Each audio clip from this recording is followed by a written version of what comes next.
All right, we are live. Hello and welcome along to episode 9 of Lifting in Life podcast, take 2. We just experienced a couple of technical difficulties, so we're starting again, but I'm feeling confident. All right, we're lucky and very appreciative to have Jeff on board today. I'm going to hand it straight on to you, Jeff, to give everyone a brief introduction as to who you are and the plates that you spin, so we sort of know what you're all about. Thank you, Brother Cam. Tālofa lava. Whakalofa lai atu. G'day, everybody. My name is Jeff Hunkin. How do I define? That's a really good question. And it's hard to define yourself, especially for me, in a brief way, but I'll give it a shot. So in an exercise context, very much a part-time gym enthusiast, like a lot of people, I suppose, just doing what I can. Exercise is a big part of my life and has been a big part of my life. And Cam, yours and my exercise life is very well intertwined, which we'll talk about today. But another big part of my life is music, and in particular, a cappella music. And for those that don't know, a cappella music is essentially music singing without instruments. And so that's been a big part of my life for a very long time. Traveled around the world, luckily enough, to sing a cappella and barbershop music specifically.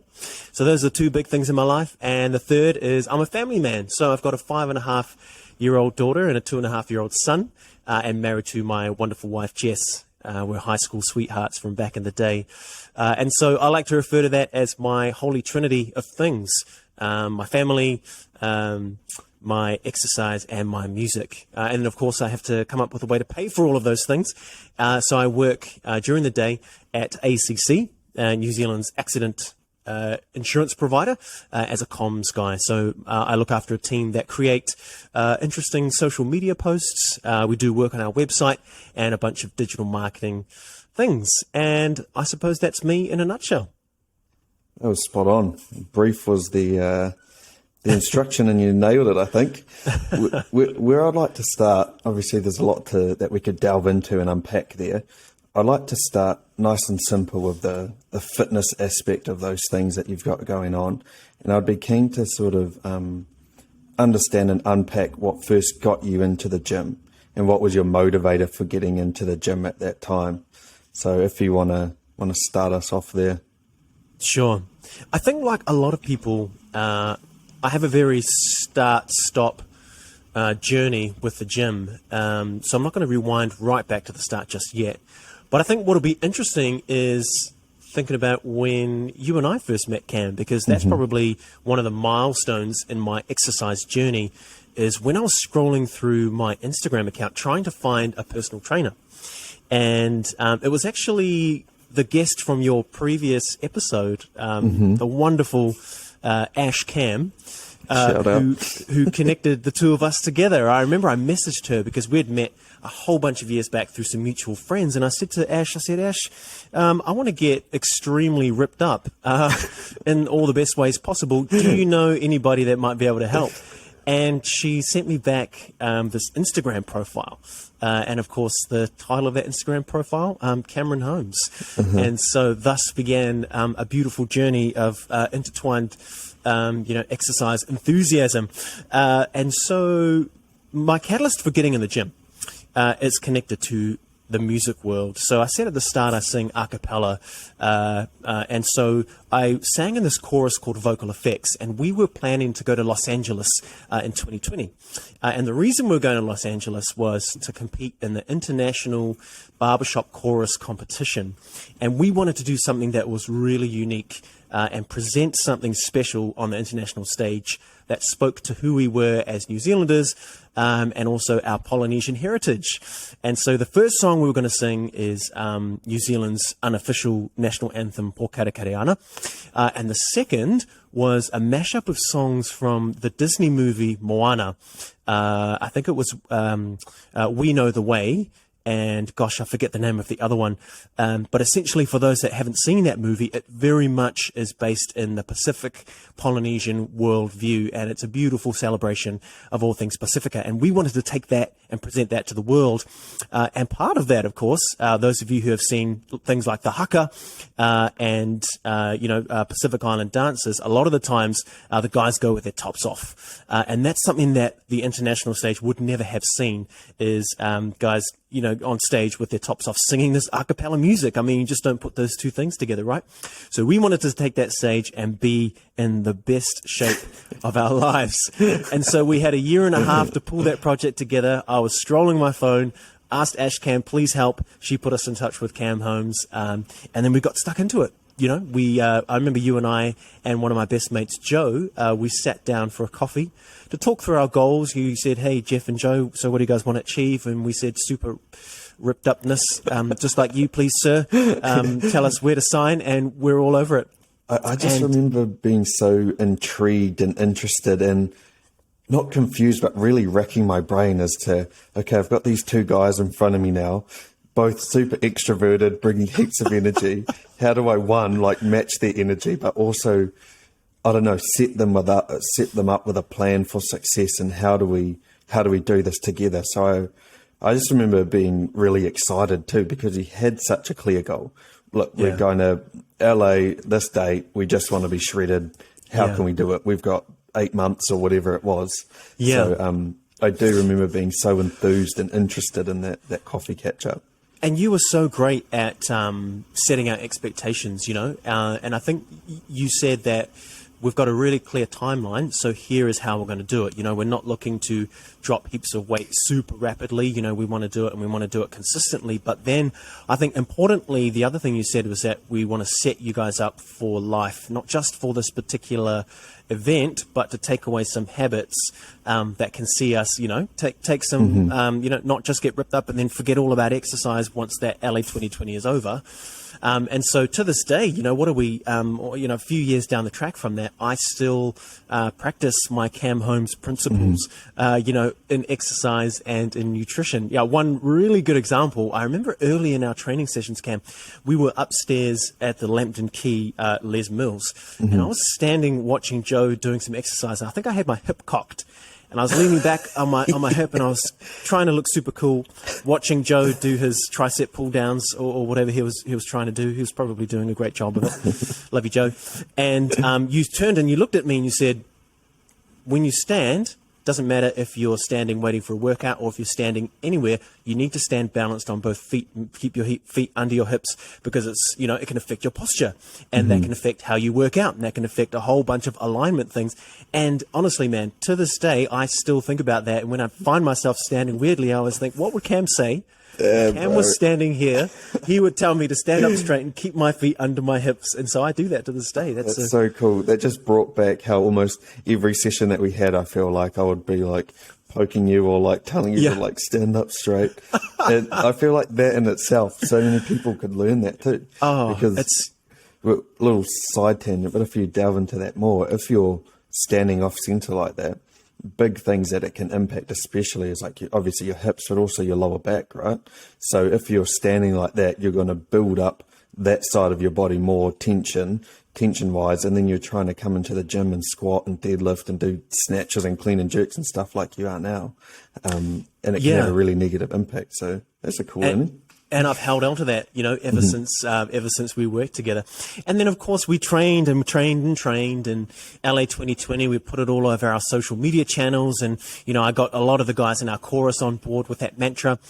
And then March 2020 rolled around. I think we were on a pretty good track. We're feeling good. And then Jacinda Ardern took the podium. I think she did it would have been a live stream from her office. And she said, we're going into lockdown. There's this thing called COVID that has now reached New Zealand, and it turned out to be a lot more serious than we all thought. And it was in that moment that the LA 2020 dream was canned. All the international events were cancelled, flights were cancelled.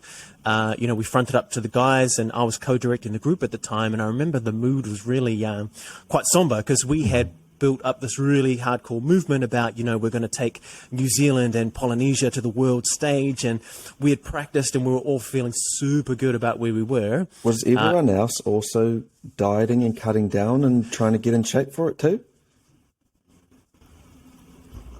Sorry, I lost you there for a sec. So I got you when you said, was everyone else also dieting and cutting down, and then you cut off? That was pretty much all I said. Sweet. Yeah, it was everyone dieting, cutting down, and also getting prepared for the show, yeah.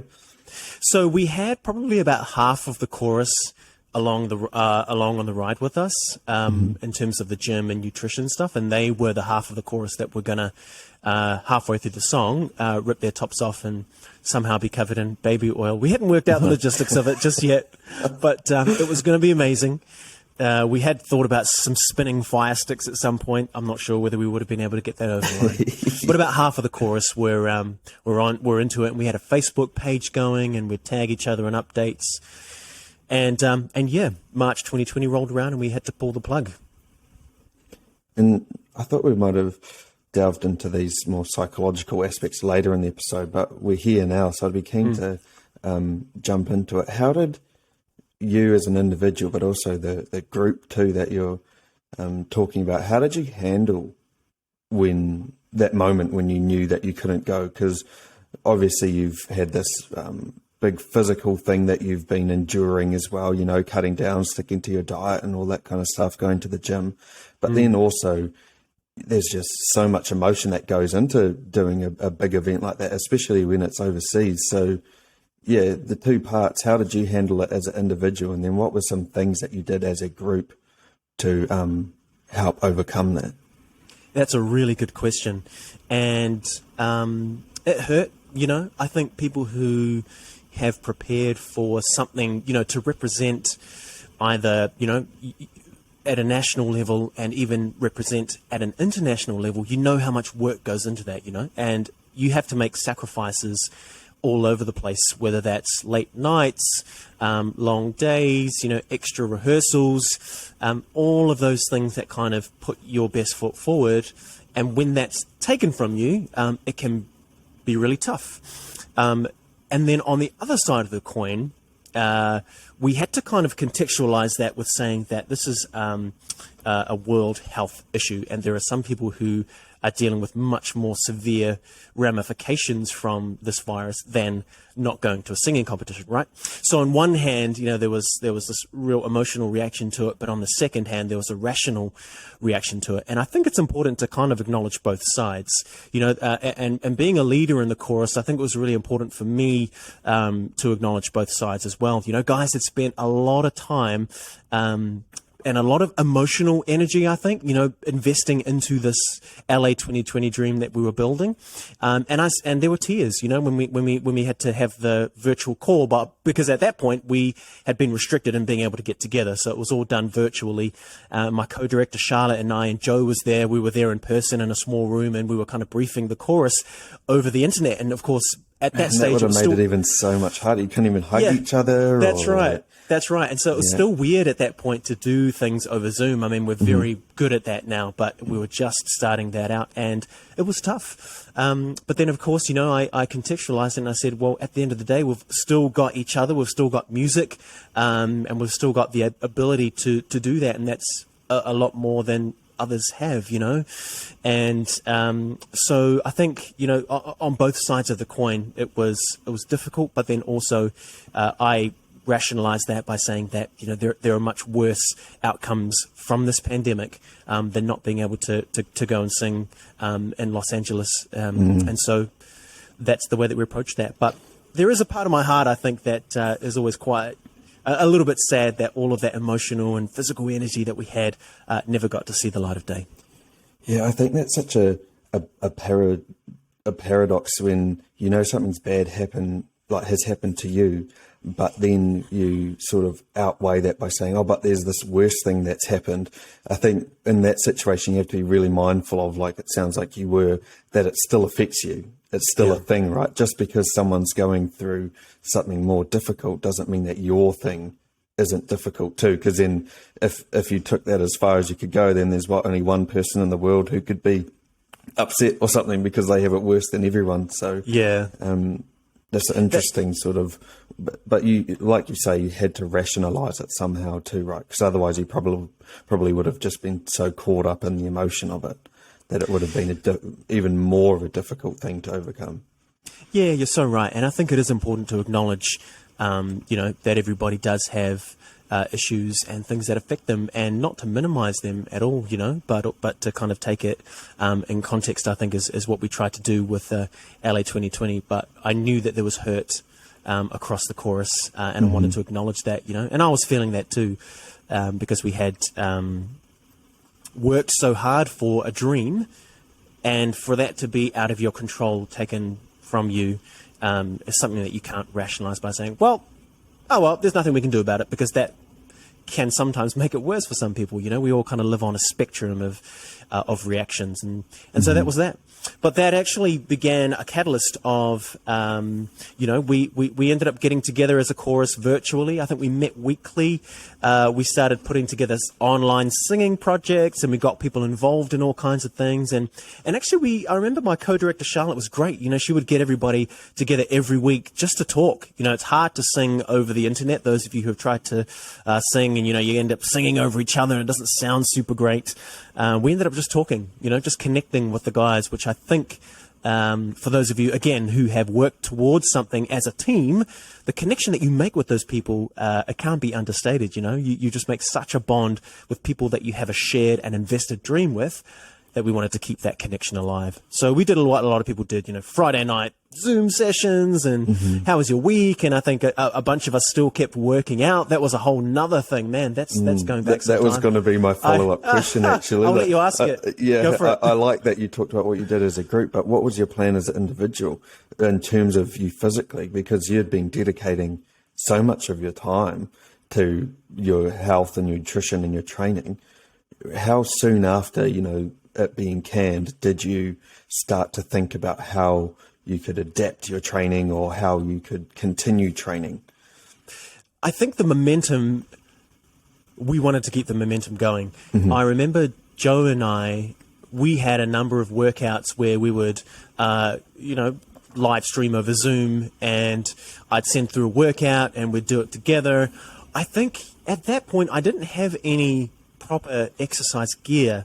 I was really envious of people who worked in the gym industry, and they took weights home and they took barbells. Yeah, they could borrow the kettlebell. I had nothing. What I did have was a broomstick, 2 of those 15-liter emergency jugs of water. I feel like I remember seeing videos of you like really improvising really well. Yeah. Listen, man, you got to do what you can at that point, and I'm sure I'm not alone. People found heavy things all over their houses, and my wife actually had happened to buy 2 of those 15-liter jugs. And so, of course, that's 15 kg on each side. And so I used that to continue working out. I think I also got shopping bags full of 1.5-liter bottles, filled with as many as I could, and did bicep curls. And I put that on my Instagram account, and just made quite a funny series about it, where it's kind of garage workouts with Jeff or something like that. And I shared that with our LA 2020 crew. And I remember, the fire was still kind of there, and we'd share workouts, and people would be going for runs and doing push-up challenges and all that kind of stuff. So I felt like we had a lot of momentum going into the lockdown. And then, of course, as it naturally progresses, things started to fall apart, and and we didn't necessarily have that same consistency or that same energy, because we didn't have that crystal clear goal of the Microsoft Theatre in Los Angeles that we were aiming for. Every time you and I were training together, for example, Cam, you, me, and Joe, and when things would get heavy or hard, or I'd get tired, I would have that vision. I'm a person who, when I work out, I need to be visualizing what it is that I'm trying to achieve. And once that was gone, it became more difficult, because I didn't have as clear a goal. That's such a cool theory that you're touching on there, because it's what I would try to tell all of my clients, and even people now. I want to start at the gym, but I don't know what to do, or I've been going to the gym and then I stop going, or I give up, or I've been sticking to this thing and then I stop sticking to this thing. And such a crucial part of that is it's cliche, but your why. Why is it that you're falling off? Why is it that you're stopping going to the gym? It's because you don't have that clear goal. So you need to generate that why of, I'm going to the gym and I'm sticking to my diet because I want to achieve this thing. And it doesn't necessarily have to be shredded in front of a whole, auditorium of people, but it could be the case of, like, I don't know, an event is a real easy one, like a wedding or a holiday or something like that. But it could still be more holistic. Like, say you as a dad, I want to be fit and active enough to keep up with my kids when they're running around. So you imagine skipping a gym session when your reason is, I want to be fit and active for my kids. I think it's a lot harder than it's just, I just go to the gym. Yeah. And I think when you set yourself a goal, let's say, for example, my goal, which was to, perform shirtless on stage in front of, tens of thousands of people, what you actually build through that, you might start off with that as your goal, but once you start building those habits and getting those endorphins and getting those wins in the gym and realizing, hey, I can do this scary thing that I thought was, out of reach for me. I remember Ash talking on your last episode about, kind of being intimidated when you first go into the gym. The weights room can be an intimidating place. But once we went in there, the LA 2020 thing, it enabled us to give ourselves permission to be in that space almost. And then the goals can change, but you have built those habits that you can say, I go to the gym now, that's just something that I do, and it becomes a part of your life. And so the goal itself may change, but I think if you have a goal to start with, at least that helps you to build the disciplines to kind of stick with it over time. Yeah, and an interesting aspect to your goal, which could still be applied to other goals too, is there's this rat experiment, right, where there's a hungry rat and it's got to run for the cheese. The time it takes to run for the cheese is faster when there's a cat behind it. So when it's being chased by something, it runs faster for the goal. And in your case, you could say that the cheese was you standing shredded on stage, but the cat was you not being shredded on stage. So the whole idea is that there's going to be more meaning and emphasis behind your goal if you're running away from the thing you don't want to become. Say if we use that example of you being fit and healthy for your kids, you don't want to be not fit and healthy for your kids. So the motivator is to be there, but you don't want to be someone who's like, oh, my back's too sore, I can't keep up with my kids. So as well as having the goal, it's also the thing of, what do I not want to become, or what do I not want to happen to? Yeah. It adds way more fire to the equation. You're so right. You're so right. And that cheese for me was very pungent. I smelled that cheese every time I walked into the gym. That sounds wrong, doesn't it? But always having that vision, I think you said before that your why, and everybody these days talks about the why, which I think is a good thing, right? Because it is a really strong motivator to ask yourself with every decision that you make, is this going to move me towards where I want to be, or is this going to move me back? Is this one step forward or is this one step back? And I remember thinking about that when, for example, like a really easy way to think about that is nutrition, right? So if I wanted to get shredded for LA 2020, then is this 3-piece quarter pack that I'm craving and want to buy from KFC, is this going to move me toward where I want to be, or is this going to take me one step back?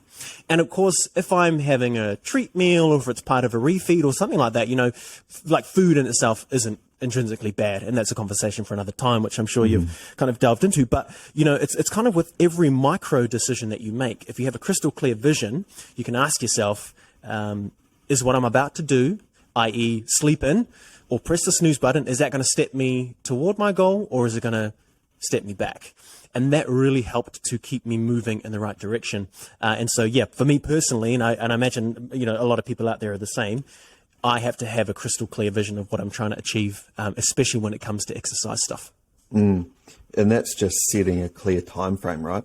So if you're someone right now who wants to get leaner, get shredded, but you're just sort of constantly chugging away at, oh no, I can't eat that, oh, I have to do cardio, but you haven't actually set yourself a clear time frame, just set up an arbitrary one. It doesn't have to be for a deadline, it doesn't have to be for a big event, but just set yourself a 12-week framework or a 14-week framework, whatever works best for you.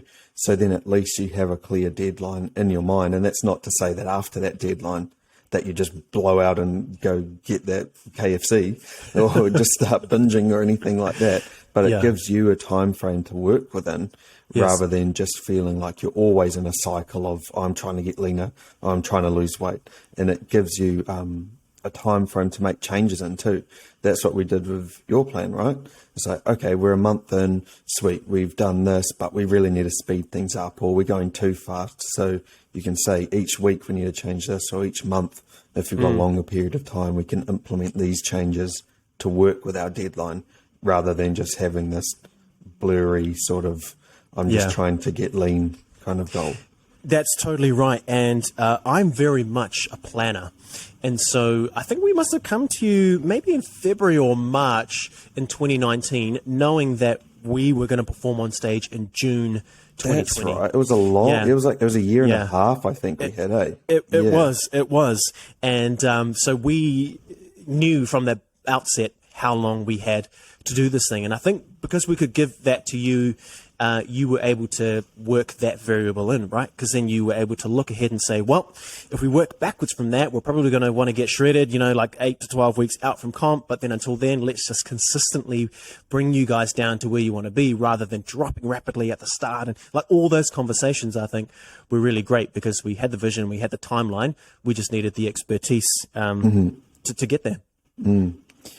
And sort of stepping back into that lockdown kind of phase, and I suppose, and also to where you've got to now, I think it's really admirable that although you had that goal you're working towards, it's evident that you've continued on in the fitness kind of space. So I'm pretty keen to hear more about what happened post lockdown, and sort of how you continued in the fitness space, or continued that fitness journey post lockdown. What did that look like for you?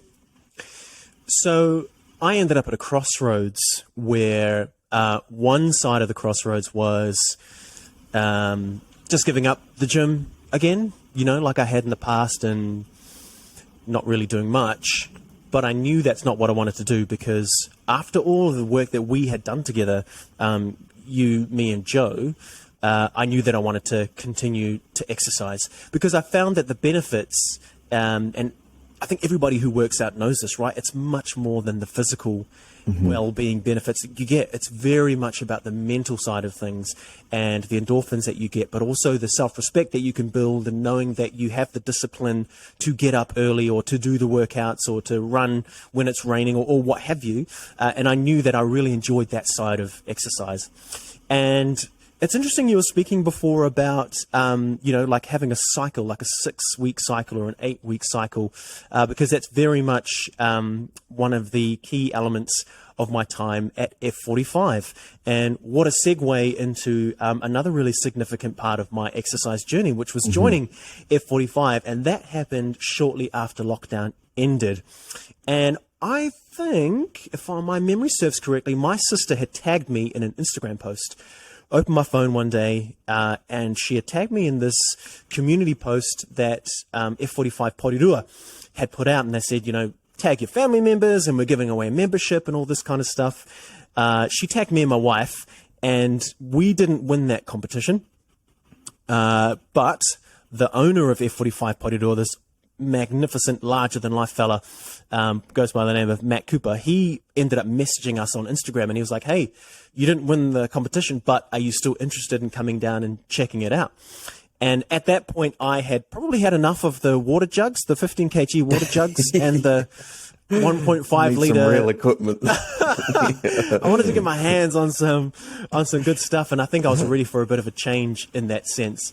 And so we went down for a trial week, and from that first session that we had down at F45 Porirua, we were hooked. I think the style we loved, the exercises we loved, the community we loved. The people there were great, and then we kind of we kind of fell into it in a big way. And then, so those of you who don't know, F45, how do you classify that? I suppose the 45 it describes the length of time that you work out for. And it's very much about functional fitness, which is what the F stands for. And so it's, essentially circuit training, either cardio or weights-based. And basically you just get in there and have a lot of fun. But the key thing, I think, for F45 Porirua was they leverage their community, because they're just awesome people down there, like really, really great people. And I was talking before about the cycles, 6 and 8 weeks. They run what they call challenges, a number of F45 challenges throughout the year, where they're segmented into 6 or 8 week cycles. And they're like, right, we're running the next challenge, which is going to run from this state to this state. Here's what we're doing. Here is some ways to help you. We kind of measure body fat at the start and do photos, and we put people in groups, and you kind of build each other up. And it's this really great way to get a handle on your fitness. And yeah, that was the next step in my fitness journey, was joining F45. And at the same time, I was still doing my own workouts. And I think I even called it this in my notepad app. I think it was my CAM workouts. I was still doing my CAM workouts for the stuff that we had worked on together at Les Mills. And so I was doing both of those at the same time to great effect. And I really found my niche at that time. Yeah, when I saw you join F45, I just thought that was so aligned with your personality type. Obviously, you're a big personality, but it's so evident that you're so big on community as well. And so I knew that space, it just felt right for you in terms of like, that's where you could really fit in and thrive, because I'm sure you sort of were one who would bring everyone together and boost everyone up. So I thought that would really align. And it's interesting that you got into that space post lockdown, when you couldn't have any of that. It was so hard to have the physical community around you. So I don't know if subconsciously or consciously that sort of was also a driver to get in. It's because you're probably so detached from the community that was a really good way to get back in and get into a team kind of environment again. That's such a good point, Cam. And I haven't actually thought about it that way before, but I think you're onto something. I, as an extrovert, thrive off being around people and around other people's energy and having the opportunity to share my energy with others. Sometimes people like that, sometimes they don't. Mm-hmm. But as an extrovert, coming out of lockdown and finding a community like that, I think was exactly what I needed. And rewinding the clock actually back to when we were in the midst of this LA 2020 thing, I remember Joe and I would go to the Les Mills Grit series. And we really loved that environment, that class style environment where you egg each other on and you're kind of having a race with the person next to you, and it's kind of aerobics and your burpees all over the place, and the instructor's kind of, going hard at the front. And I really love that style of working out. And so I found that again, I think, at F45, where it's kind of that group fitness, mini team kind of challenging the person and challenging the teams next to you kind of thing. But at the end of the day, it's all about, fitness and getting yourself, getting your physical and mental well-being taken care of. Mm-hmm. For me, F45 really was able to offer that. And so, yeah, we ended up there, and I loved it so much that I ended up becoming an ambassador shortly after I had started. I saw that and I was like, man, this guy's perfect. Like, he's so good for this. Yeah. What was that like, and how did that actually come to fruition? I suppose that they must have approached you and asked you, or... It's a really good question, and I think I probably pestered Matt, the owner of F45 Porirua. I think I pestered him for a while. That's so good. I said, listen, man, I don't have enough time to be a coach, but I really want to help out, in building the community and, doing what I can with, the energy that I have and all that kind of stuff to positively contribute to this really wonderful movement that they have at F45 Porirua. And so I think eventually he had his arm twisted enough that fine. He's like, whatever it's going to take to get this annoying guy off my back. Asking me. Fine, you're an ambassador. Yeah.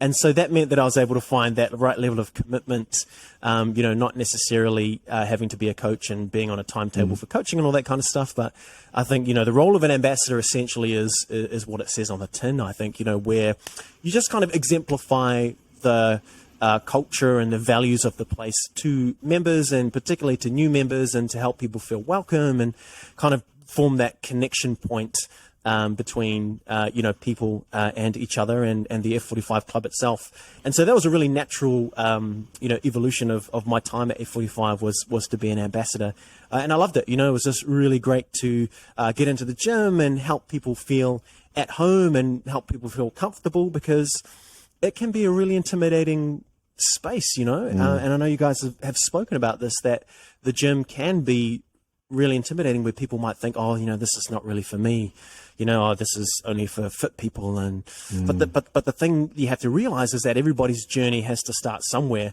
And once you actually get into it, you realize that, well, first of all, in most places, people are there to support you. They're kind of there, they've got your back. But then secondly, no one is actually watching you as hard as you might think. People feel a bit of shame or a sense of, kind of embarrassment almost. But the thing is, like, everybody's there for the same purpose, right? It's to kind of better themselves. And when you're in that environment and you see other people trying to better themselves, most good people would think, man, go you, get in there, get after it. Doesn't matter what shape, what size, what fitness level you are. And we're such big advocates for that. We're such big advocates for that on the podcast. So if one person listened to our podcast episode and that was enough to get them into the gym and overcome the fear of getting into the gym, that would be such a huge win. And that's something that we've talked about in most episodes, I would say, is that the gym, although, it can be an intimidating place, people are so focused on themselves, and there's things that you can do to get yourself into the gym where it's not so scary. Like we've mentioned so many times, just go in, jump on a treadmill, go for a 20-minute walk on a treadmill, and there you don't need to go to the weights floor, you don't need to do anything. So people coming into F45, meeting someone like you, being able to welcome them in, explain the ropes and say, oh, it's scary now, but trust me, you're going to be all good. I'm sure they must have helped them on their journey a lot. So although you might not have been that trainer doing the how to lift the weights or how to squat or whatever, you're still such an enabler on their journey. And it's hard to know the impact that you could have had on some people. Some people might have stopped going if you weren't there saying or encouraging them and saying that it's all right. Yeah, and I took that as a real privilege, that you have a lot of potential in helping people to take that first step. It's kind of like I said before, a lot of people get to a crossroad. Hang on, let me just start that again. I feel like my mic is playing up. Can you hear me all right still? Yeah, I lost you there for a sec. I'm also hearing a couple of clicks, eh? That's what I can see your face. You look a little bit confused too, so I think I'm you're just doing like, the same thing. let me just readjust I that. reckon I think it's just a Riverside thing, honestly. Oh, yeah. I could hear my... Unfortunately. So I'll just start that answer again. Yeah. So I see that as a real privilege, being able to help someone take that step on their journey. And that first step, as often as they say it, is really the hardest, actually taking your first step into the gym. Well, actually getting out of your car in the first place, driving up to this new place, and you're like, man, it's all the things before the gym, mate. It's packing your bag. Right. What do I even wear? What shoes do I wear? Do I take a bottle? Do I need a towel? Like, do I take headphones? Yeah, it's everything before it too. It's so crazy because it's this such new experience that can be really daunting. But then once you're on the other side, you can't say enough to new people that, don't worry about those things. Like, we're here for you. There are like-minded people just waiting on the other side of discomfort. And, pushing yourself just slightly out of your comfort zone to go and experience those things can be so beneficial and life-changing, not even in a cliche way, but literally life-changing, where you actually have taken that first step into that new environment. And then, lo and behold, look how your life turns out. And I know it was the same for me, when you and I met, Cam, who knows what life would have been like if we hadn't started on the LA 2020 journey. I know I certainly probably wouldn't be doing exercise stuff now. We're nowhere to the same extent that I am. But I always love thinking about that, right? Like, how can I encourage people or let them know that, hey, it's okay. We all start from somewhere. The first step, is the scariest. But once you're over that barrier, greatness awaits, in all aspects. So, yeah. And if you were to sort of extrapolate it or look at it from a more macro view, imagine if, like, people overcoming that barrier of getting into the gym, if they started to apply those similar sort of tools and frameworks outside of the gym too. You know, what if it gave them more confidence in a work setting, or it gave them more confidence in a social setting or something? So it's so hard to fully grasp, I suppose, the positive impact you can have on someone by helping them and enabling them to overcome some barriers like that. It's so much bigger than just allowing them to come in and lift some weights, right? You don't know how that could sort of help adapt and grow their personality outside of the gym too. I think you're so right. And thinking about the benefits that you get from exercise, like we were saying before, right? You know, you got the physical side, of course. You get the mental well-being fill-up from a number of different ways through exercise, but also you get the social well-being, I think, as well, you know, kind of depending on the environment that you work in. For example, F45, very much about community, about connection, and about the culture of the place, you know, and so you can fill your social well-being up in that space as well, which then translates to outside of the gym. And I think, you know, for personal well-being and growth, exercise is such a great way to enable some of those things to happen, right? You know, if you get to a point where you achieve something that you never thought you could have, you know, whether that's achieving a goal weight, or whether that's like lifting a certain kgs on a deadlift or a bench press or a squat, you know, knowing that you can set yourself a goal and achieve it allows yourself to think about that in other parts of your life. You know, it's like, well, if I can do that there, then how about I do it in a work-related sense, or maybe in a family-related sense, you know, or a self-discipline related sense. It could be anything. So I think it definitely does translate outside of the gym. I think I lost you there for a sec as well. That's okay.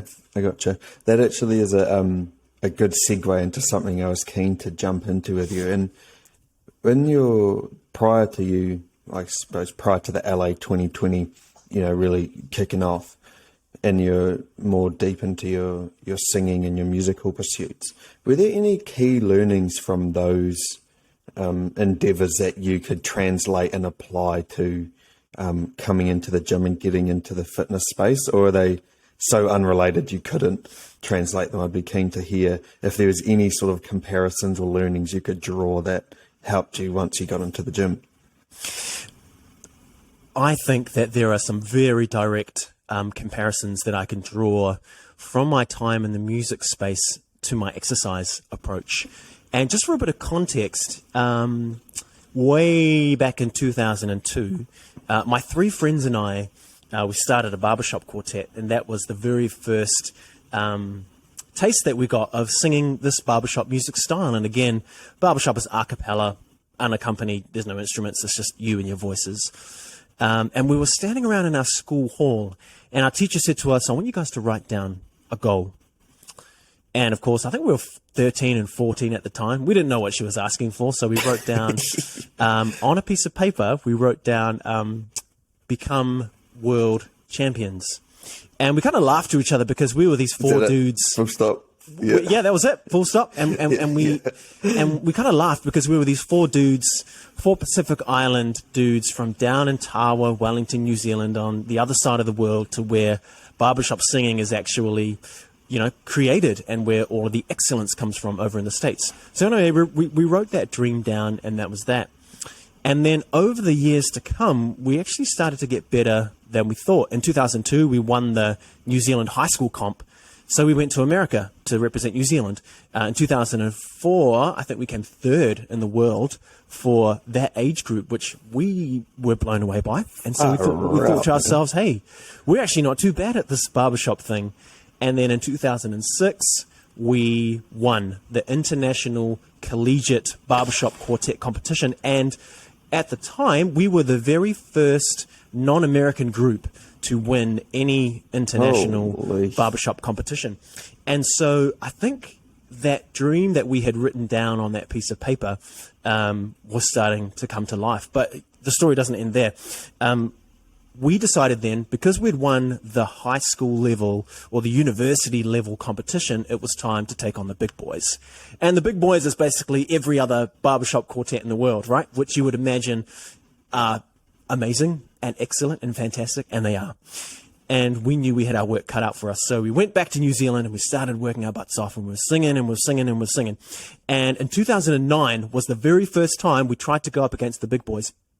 And we didn't know how well we were going to do.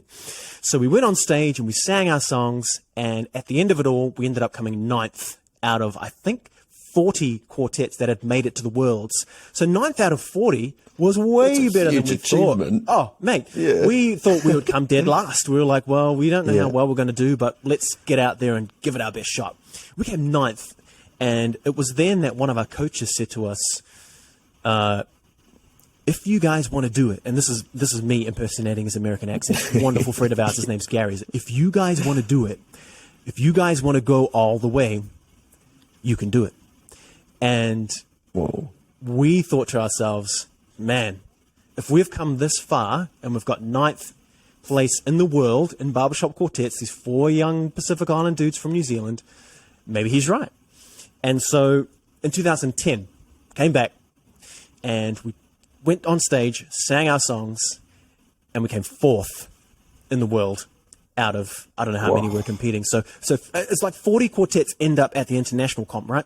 Out of hundreds more that compete around the world. So we got 4th place, and we stood on stage. They give medals out for the top 5, right? So we stood on stage looking at these medals around our chest thinking, how the heck did we get here? Like, we're 4th in the world, and we were just blown away. And we knew at that point we had a shot at becoming the world champions. You know, making good on that dream that we had written down in the school hall all those years ago. So we went back in 2011. Ladies and gentlemen, your 2nd place quartet, Musical Island Boys, which is the name of our barbershop quartet, right? So we came 2nd in 2011, and we were like this close to achieving that dream. And we could just taste it. We were so hungry for that gold. And so, of course, behind the scenes, you know, we go back every year, but what people don't see is the hours and hours and hours and hours and hours of singing and practice and preparation that it takes to represent any hobby on the international stage. So anyway, we practiced and we went back in 2012, and we go backstage, we sing our songs, and they start to announce the winners. And then they get to 2nd place and they say, ladies and gentlemen, 2nd place, Musical Island Boys. And we came 2nd again for the 2nd time. And we were still pretty stoked with that. But by this point, we were starting to think, okay, we really want to have that gold medal now. You know, this is great. 2nd is nothing to be mad about. Really love it, but let's come back and get this thing next year. So then 2013 rolls around, hours and hours of practice, go back to the international stage, sing our songs. We're waiting backstage for the announcements, and the guy comes to the stage and he says, ladies and gentlemen, your 2nd place silver medalist quartet, Musical Island Boys. And that was the 3rd time in a row that we'd come 2nd. And we ran up on stage, and, you know, in front of 10,000 people, we hugged and we were like, yeah, cool, awesome, 2nd place. But inside, it was the 3rd time that we'd come 2nd, and we'd worked our butts off, and we still hadn't managed to get the gold medal. So we came home and we talked on Zoom very much like this, and we said, listen, guys, like, do we think this is possible? Do we think we're going to go back in 2014 and win, or should we just retire and say, hey, listen, 3 silver medals is awesome. What a career. How great was that? Because by this point, we've spent almost 10,000 plus hours on this craft of ours, right? You know, that's what it takes to be, you know, to have a championship mindset is, you know, you need to be putting in the work. There's no replacement for that. So we knew it was going to be another year of going after this thing. And eventually we got to the point of the conversation where we said, you know what? I'm in. We went around the Zoom squares. Everybody said, I'm in. Let's go. One more time. So 2014 rolls around, right? We go back to international competition. We sing our songs. We're standing backstage, and they're announcing the winners. And they get to 2nd place. And of course, this is where our guts are just like, I don't want to be here. I want to be anywhere else in the world. But this moment in time represents the hours and hours and hours and hours that we've put into this competition, this hobby, this craft of ours. And they say, ladies and gentlemen, in 2nd place, your silver medalist quartet, Forefront, which of course is the name of another quartet. It's not it's not the name of our quartet, right?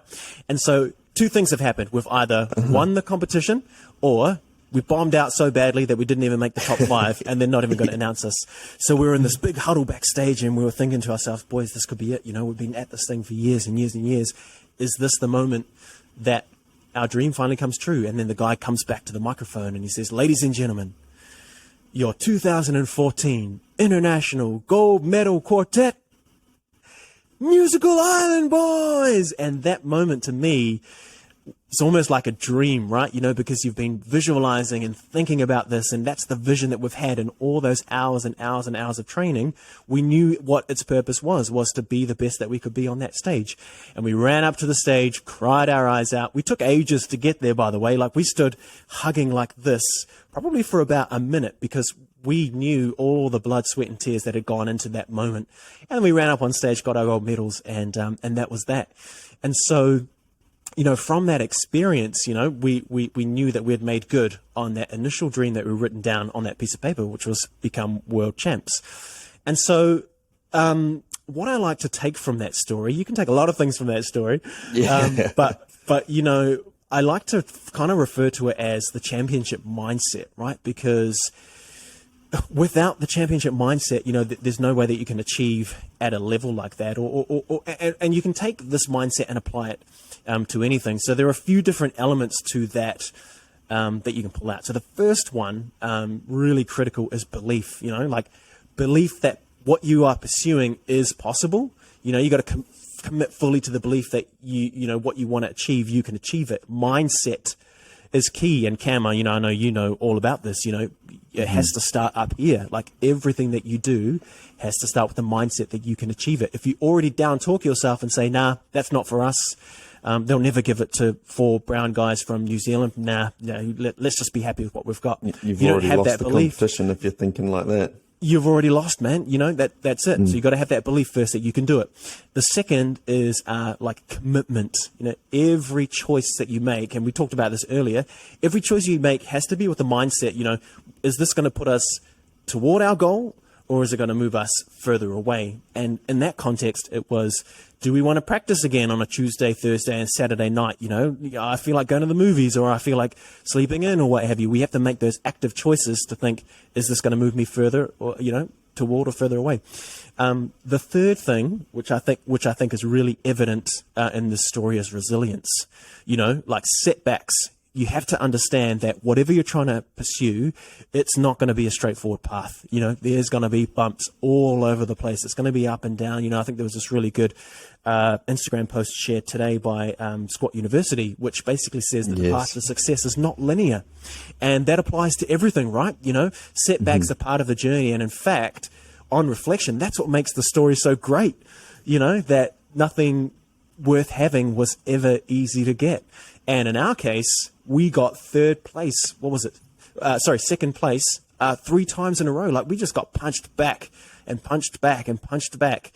And we could have just given up after that third one and said, nah, that's enough, boys. I think I'm going to throw in the towel. It's a lot of commitment. Nah, resilience. We knew that, we knew what we wanted to achieve when we went back and did it. And the last thing that I'll mention about it is heart.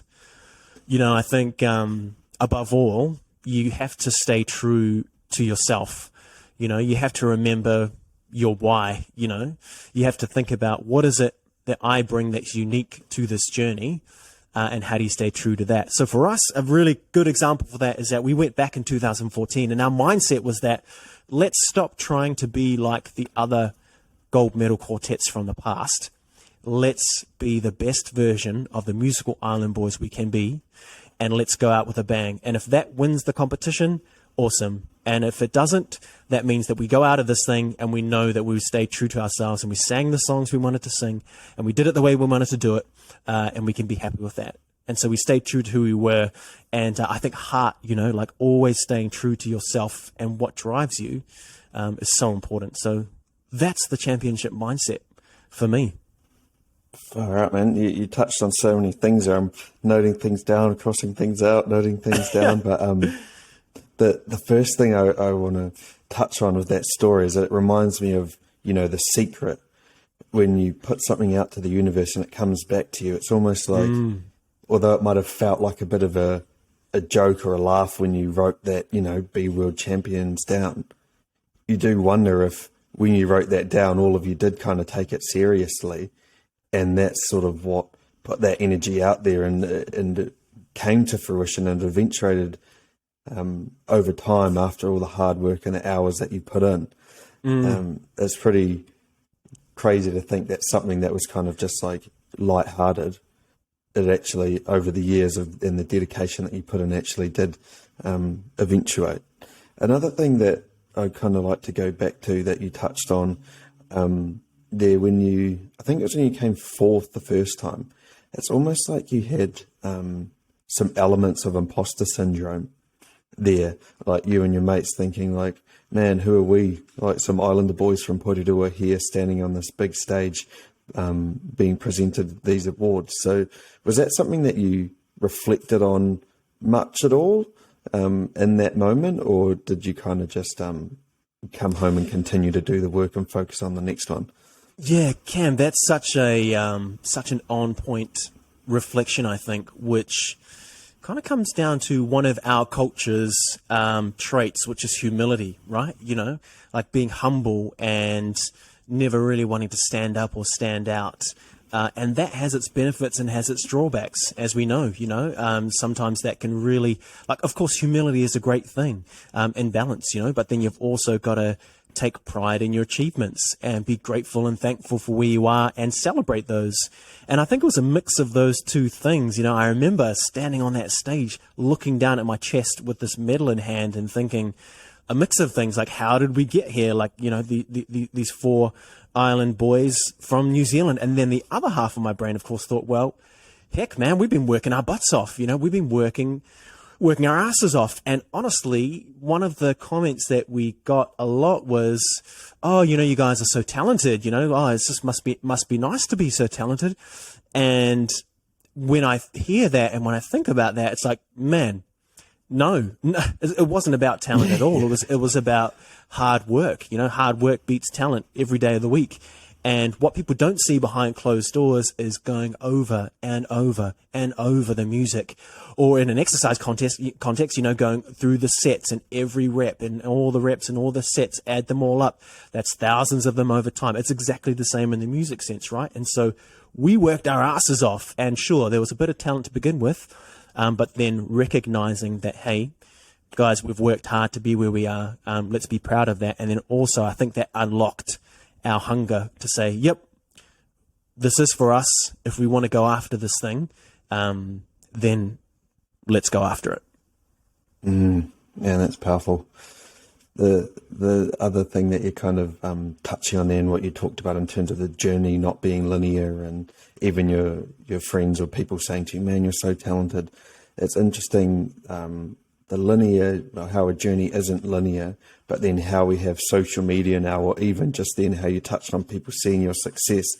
It's easy for people to not have any context or see the journey that it takes you to get to winning something or placing in a competition like that. It's so easy to observe it as being linear, right? Like we've got social media now, like, oh yeah, look at me, had a real good workout, oh, won my show.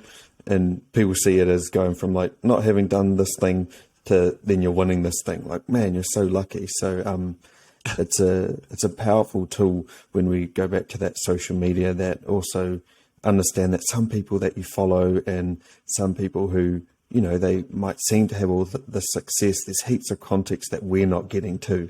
So the journey certainly isn't linear, and it's easy to not see all of the context and the setbacks and stuff. So it's interesting that you had someone come up to you and say, man, you guys are just so talented. Congratulations. And, yeah. Man, all the hours Honestly, and the blood, sweat and the tears that you poured into that. And we, because of our success at the international level, like we got to do some amazing things, like travel around the world. We went to Europe, to Japan, you know, all across America, all across Australia. And people would say, oh, shucks, you know, you guys are so lucky. You know, you guys are lucky, man. And in my head, it's lucky. Like, yeah, and it's like, well, the reason that we are doing those things is because we worked our asses off to be great. You know what I mean? And it's like, luck and talent have very minimal to do with success. And it's the very minority of cases that actually do luck into success. But for the rest of us, that shit takes work, man, and it could be anything. It could be the International Barbershop quartet competition. It could be, a local bodybuilding show. It could be an international bodybuilding show. It could be whatever it is. People don't see the journey that it takes to get there and the ups and downs. And there is a lot of really good research out there now about social media and about people needing to be conscious of the fact that what you're getting is everybody's highlights, right? You get everybody's highlights and you start to think to yourself, oh man, like Cam is always looking ripped up, is always, doing his breakfast in the morning and he's so onto it. And like every day he's just on the grind, and look at me, like, I feel like crap. Like I ate a muesli bar and I had KFC earlier today. I'm no good. But what they might not realize is that, Cam may have also had a bit of a stink day as well. And, your thing may have fluctuated and not have been as good as you wanted to. But they don't see that, right? And people don't publish that. But what I'm seeing more of now is there are more people who are trying to be more real and trying to ground everybody's expectations of each other. That let's stop putting each other on pedestals and thinking, oh, this is just a combination of luck and talent and they're so amazing. No, man, they're just human beings, just like you. They've had shit days, they've had great days. Don't let that put you off whatever your journey looks like. Just keep doing you. Yeah, no, and that's exactly right. It is so easy to just post up that highlight reel, because when you experience success or you have a good day or you have a good workout or you don't snooze your alarm, those are all the times when you want to post on your social media, because you feel good.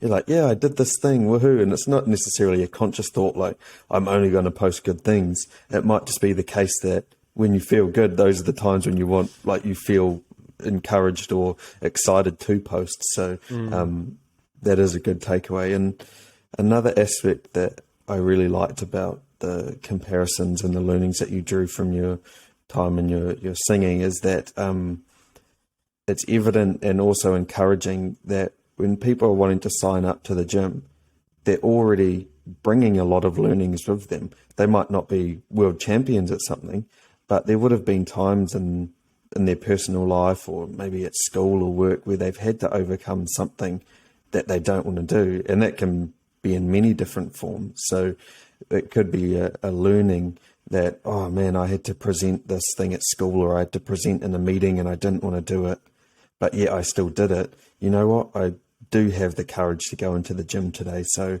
that was something that I took from your comparison, is that it's likely that almost everyone has something that they can draw upon as sort of fuel to overcome the fear or the barrier of getting into the gym. 100%. And there's so many parallels in life, where you can take those wins and cross them over and apply them into other spaces, And I think that's the beautiful thing about exercise, is that once you get into the rhythm of it, and once you see your body responding and you understand that it all starts from your own mind and your mindset, how powerful is that to then take that into other areas? But exactly as you say, that can come from outside the gym and empower you to step forward into the gym. So if there are people out there who are still looking to make that first step, or even if they're kind of middling around with exercise and they might go to the treadmill and they look at the weights area over yonder, once you're actually on the other side of that discomfort, it just kind of unlocks a whole new world, eh? Yeah, it's just an interesting aspect, because so often I've talked about how the gym can be beneficial in your personal life, but never really considered how the things you've gone through in your personal life could also benefit you wanting to get into the gym. So that was a cool conclusion that we could draw from your comparisons there. I'd be keen to circle back to where you were. So F45 Ambassador, going hard at F45, and then what sort of came about from that? Because it's clear that you've really gotten into that CrossFit space now. So what was that sort of transition like, and how did that sort of come to fruition? So when I started F45, I latched on still to the goal that you and I set together, Cam, actually, which was trying to achieve a particular body fat percentage. And for me, by the time I was getting towards the end of my time at F45, it was getting lower than 12% body fat. And I think I started maybe at around 23%. I remember you and I used to stand in the room and you did the calipers on my love handles. Thanks very much, man. That's great for my self-esteem. And so anytime. And so that was one of my key goals with my exercise, was to get to a point where I felt like I had, I think, what did I want to achieve? Maybe I articulated it like get a six-pack or something. And I essentially got to that point where I was happy with that. And not just that, but throughout the final 6 months of my time at F45, some really good friends of ours got us into competing in athletic type competitions, not necessarily CrossFit type ones, but that competitive environment, for me, I loved it, and it kind of threw me back into the barbershop days where, I knew what it took to be competitive, and I wanted to really test, my singing chops and our singing chops. And I applied that to an exercise type scenario, and I fell in love with the CrossFit style of competing.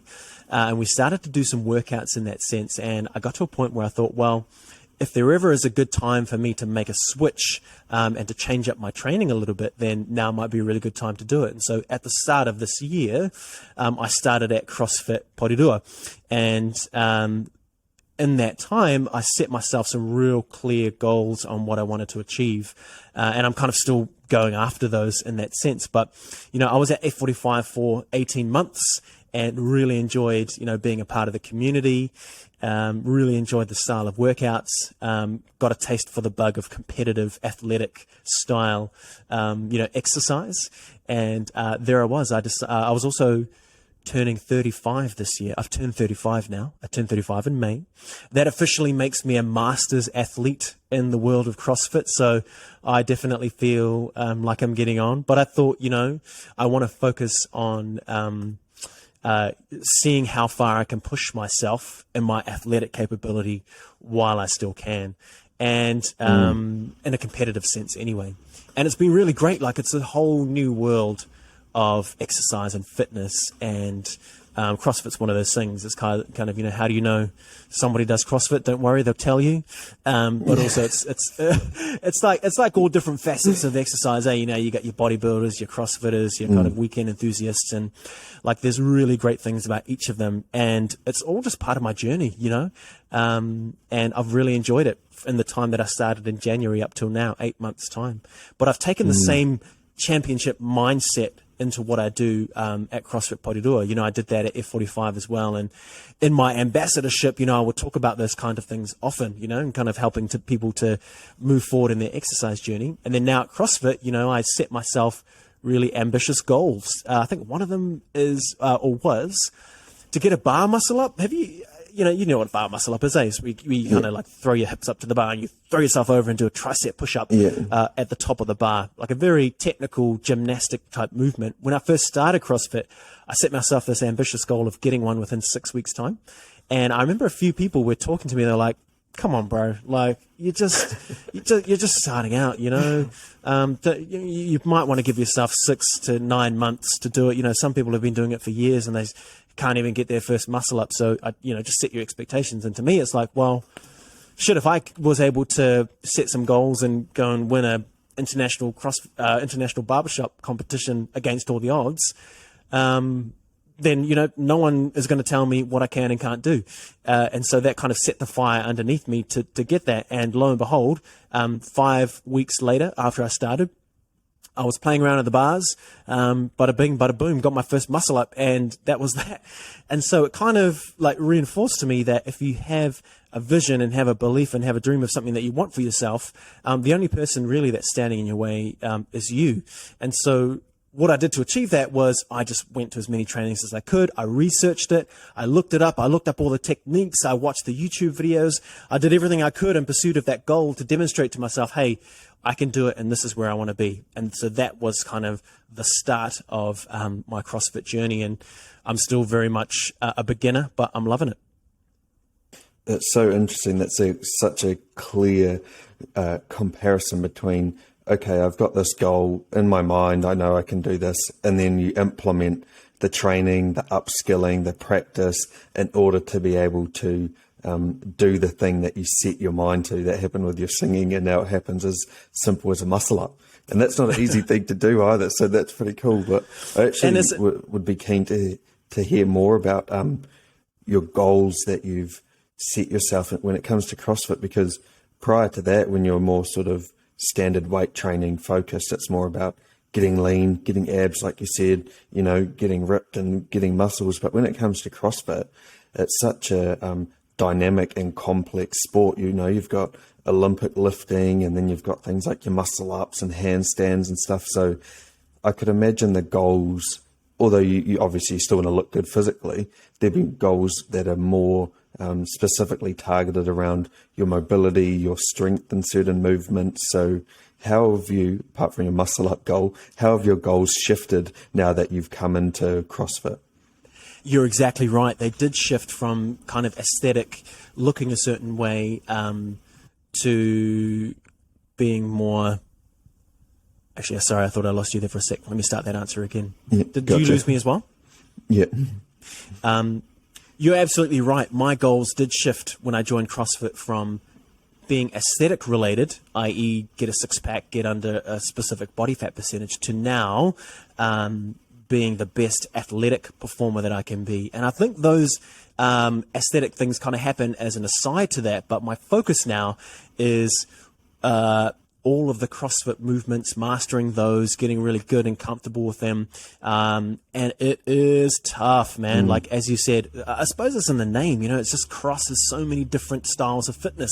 You've got gymnastics, you've got Olympic weightlifting, which, by the way, kicks my ass. I've been enjoying your Instagram stories, though, like seeing your clean and jerks go up, seeing your snatches go up. But I like that I've seen you post on days where you say, like, damn, like, this is feeling heavy today, or this isn't as easy today. But then you posted up one recently where you said, like, something like, it feels good to be lifting what was once my max, or something like that. And I was like, yeah, man, that's such a cool win. Yeah, and it's one of those things where, again, you know, I've had people that have messaged me or have said to me, you know, oh, you're doing so great at CrossFit, you know, and of course there is a bit of talent crossover that happens in terms of the athletic ability and all the stuff that we've worked on together, and at F45 that crosses over. But I guess what people don't necessarily see is the hours that goes in behind the scenes. So I was, as soon as I could get access to an open gym membership at CrossFit Porirua, I did it. And I think that was at the 6-week mark after my trial. And I went in there like as often as I could to get after the double unders, which is, you know, skipping twice in a row, to get after the rope climbs, to get after the handstand walks. I was absolute crap at all of those things. But what I wanted to do was, you know, in my mind, it's like, well, you can do one of two things, right? One is you can sit there and hope, I hope over time it's going to get better. Or two, you can like get after that sucker, and every moment or opportunity that you get, you pursue it. And that's what I've done. And so I do that with the Olympic lifts as well. And I kind of get in there in my spare time and just try and get better at all the things. And of course, I'm still very much at the beginning of that journey, but again, like, there's no substitute for putting in the hours. And, you know, one of the coaches at CrossFit Porirua, Hannah, you know, really, really fantastic coach, she said to me when we were learning handstand walks, she was like, there's no substitute, mate, for being upside down. You know, you got to rack up the minutes. Your brain has got to get used to it. Your muscles have got to get used to it. And I carried that, and I was like, you're totally right. So I got upside down as often as I could. I freaked out when I very first did it. I don't know how many of the listeners and how many, you know, have gone upside down recently against the wall. Like, I freaked out even doing that up to a wall. And now I'm a lot more comfortable with handstand walks, not because suddenly one day it became easy. Nah, I've spent heaps of time trying to get comfortable upside down, trying to build up my meters. You know, there's no substitute for getting in there, and luck and talent has not really much to do with it at all. What it does have to do with is putting in the time. There's no substitute for that. I've been going to the gym for a little bit now, so I'm 25 now. I got my first gym membership when I was 13, and so I was at the gym doing like weight training, you know, trying to put on muscle, bodybuilding style, when CrossFit first started to kick off and become a thing. So I experimented with CrossFit at the gym I was going to, because they had CrossFit and they introduced it and stuff, and I had a lot of fun. So I've kind of seen this, I don't know if I'd go so far as to say a rivalry, but, you know, bodybuilders bagging on CrossFit and vice versa. And I can't say I've ever been into that, because I've got an appreciation for CrossFit. My only thing with CrossFit, and I'd be keen to get your thoughts on it, is that when you operate under a framework of as many reps as you can in this time frame, or do 100 reps in the shortest amount of time possible. My only sort of pet peeve of that is the chance of injury. What kind of things do you mitigate, and even the gym that you go to, how do you guys mitigate the chance of injury when you're operating under that kind of framework? That's a really good question, and I think it's one of the topics around CrossFit that's talked about all the time, right? Which is CrossFit fails on YouTube are so fun to watch, and it seems like they're very prevalent because there are people that are throwing weights up that's much too heavy for them for where they are at their skill level. There's people that are doing things that are kind of far outside what they generally should be, and I think it makes for good viewing, right? And it goes viral, and it kind of catches on, and people get this idea that CrossFit is all about the flash and none of the substance. And what I can say for the gym that I go to, for CrossFit Porirua, and what really took me by surprise from our very first trial session was how hardcore they are on technique stuff. When, like, for example, like a typical class that you'll go to is split up into 2 sessions. The first one is kind of Olympic lifting, and the back half is like your workout of the day, or the WOD that they call it, which is where you do what you're talking about, right? Accumulating reps and getting your sweat on, basically. So the first half, they go into so much detail about the movement every single time, and because there's such a variation of people in the class who either know nothing about it or they've been doing it for 5 years, the coach is always going over the same cues, and we always start with a wooden dowel stick, then we move to an empty bar, and then the coach is kind of going around giving us all the cues and getting into it. And if people are putting weights on that are too heavy for them, they're not afraid to say, hey, probably not right now, but, let's work up to that and let's get you to that point. So I think the focus on technique really took me by surprise, first of all. And then in the second half of the workout, they'll go through all the tricky movements that are there, and they give scaling options. So, for example, a rope climb can be super intimidating, right? Because you get up super high and you're like, man, what if I fall off this thing? And so they kind of give you, if your confidence is not quite there yet, they'll give 2 or 3 alternatives. And it's the same with pull-ups, and it's the same with overhead bar movements. They'll say drop the weight, depending on where you are. And there's no shame in that, that actually exercising for longevity is a real key principle for them, and that they don't want people to blow out because of pride or ego. Let's look at technique first and be in this for the long haul. So that's something that took me pleasantly by surprise.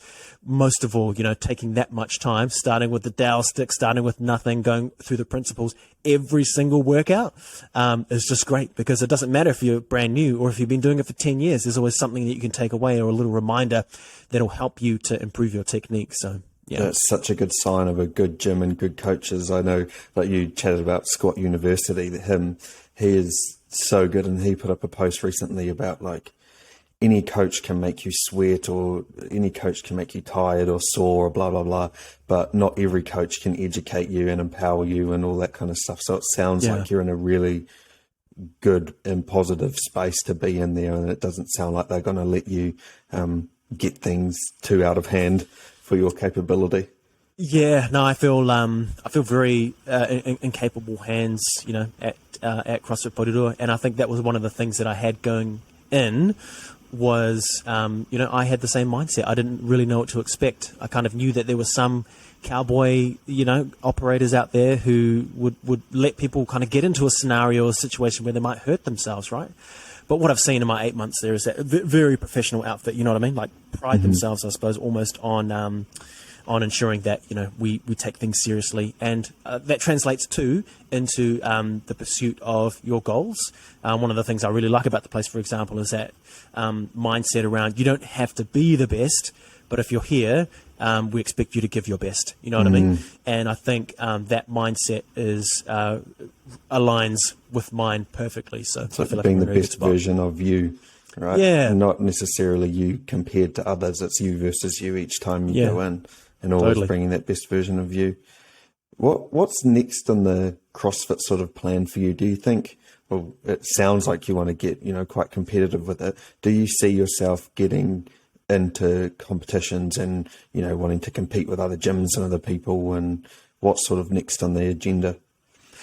So I went into CrossFit knowing that I wanted to compete. I love that buzz that you get, that nervousness, that anticipation, that you can't really replicate that elsewhere than being in a competition type of environment. So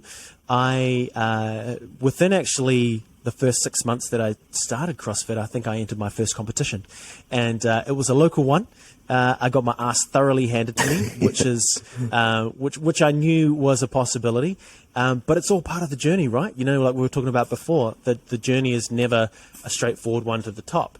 But what I knew was it would give me a really good benchmark for where I'm at the moment, and allow me to get some milestones in that journey to be able to look back and say, hey, remember that time when I competed 6 months ago? Well, I'm now at this point, and I can feel pretty good about where I'm at. So I think for me, the CrossFit thing is two things. First of all, it allows me to get all those positive exercise benefits from.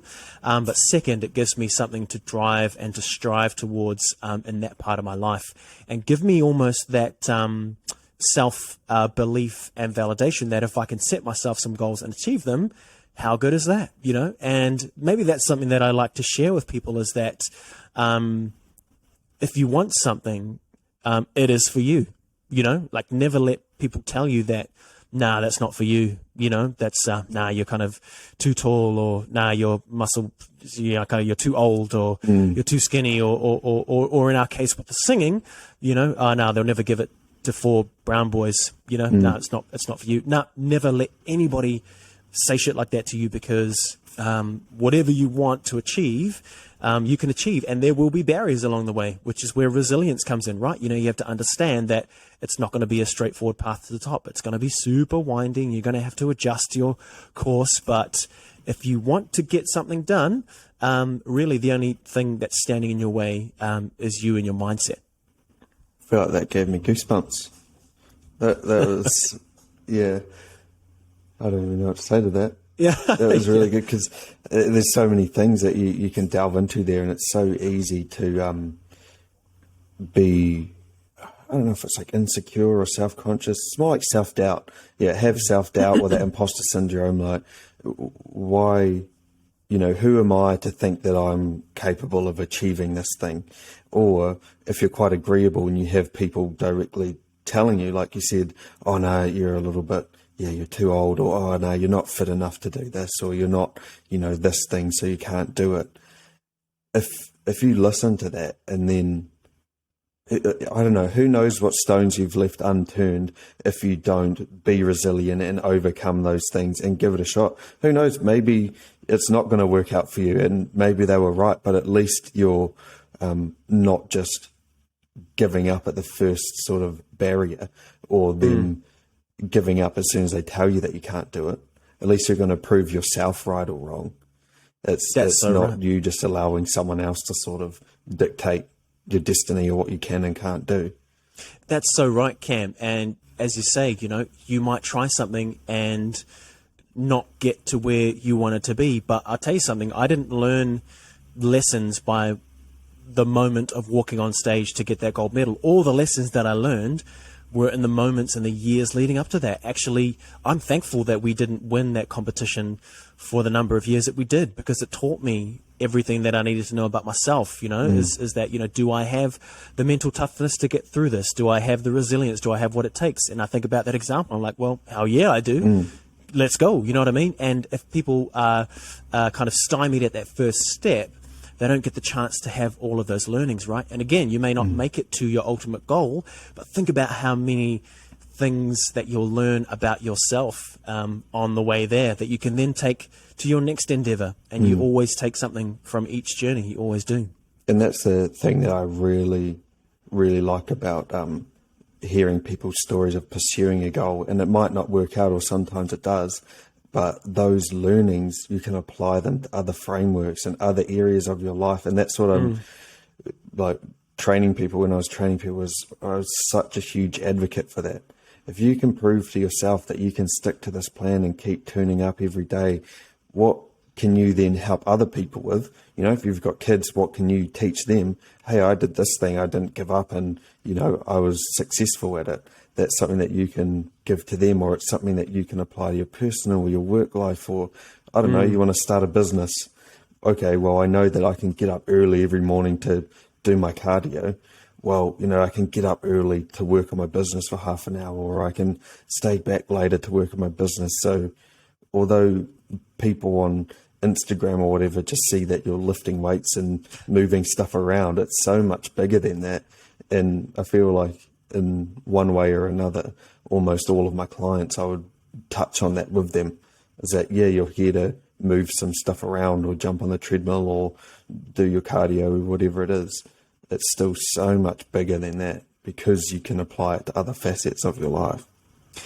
Absolutely right. And I suppose it almost goes without saying, but any journey has people that are involved to get you to where you want to be, right? You know, that's something that, of course, I haven't talked about. I could talk about this stuff for many hours, and all the amazing people that helped us to get to where we were, and all the amazing people in my life that I've come across to help me to get to where I am. You know, of course, my best mate Joe, who kind of helped me to get there, and then F45, there was Matt Cooper, and all of those people that supported me at F45, and the community and the coaches, and then of course now at CrossFit Porirua. You know, it certainly isn't a solo journey where you can make it on your own, but if you have the right mindset at the beginning to then bring people around you that help you achieve that, that just, you know, that kind of unlocks the capability of getting, you know, of making the start in that journey, is believing in yourself. And so it's like, if there are people out there who ever think, nah, it's not for me, you know, this is not my circumstances, it's not my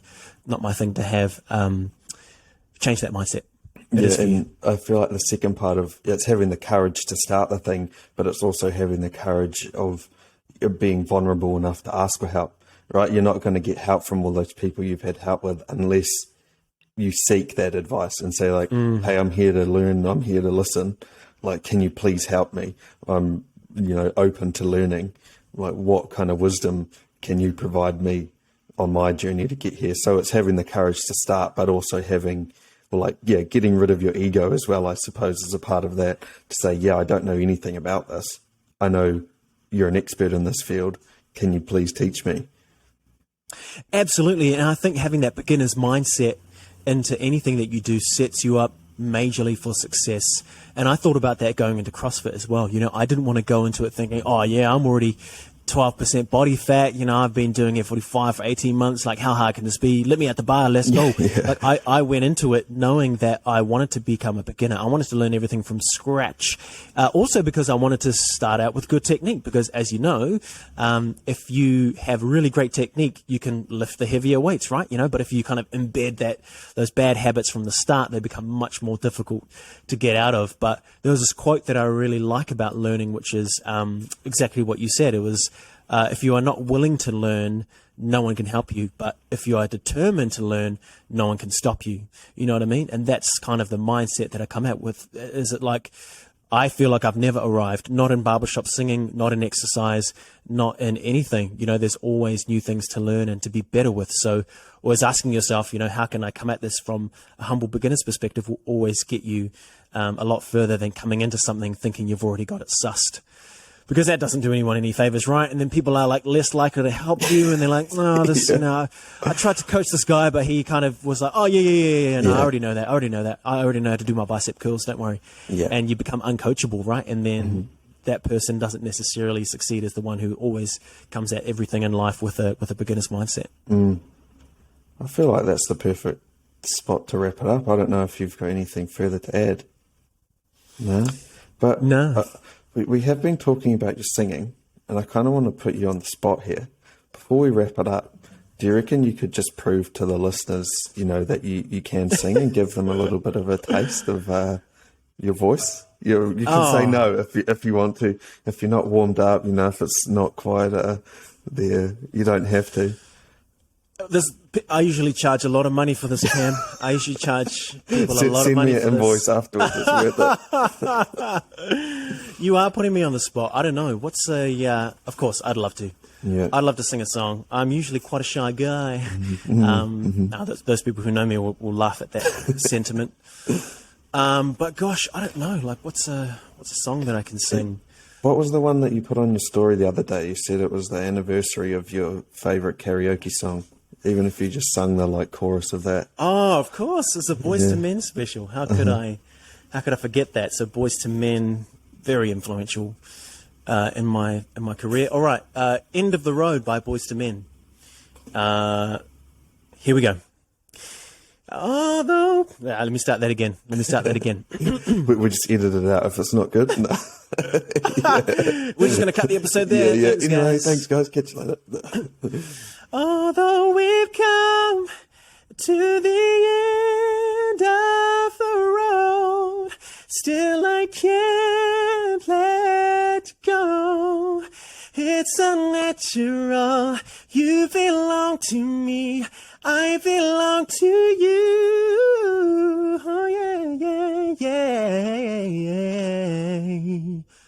I love you. I love you, Lifting Alive podcast. I love you. That was perfect.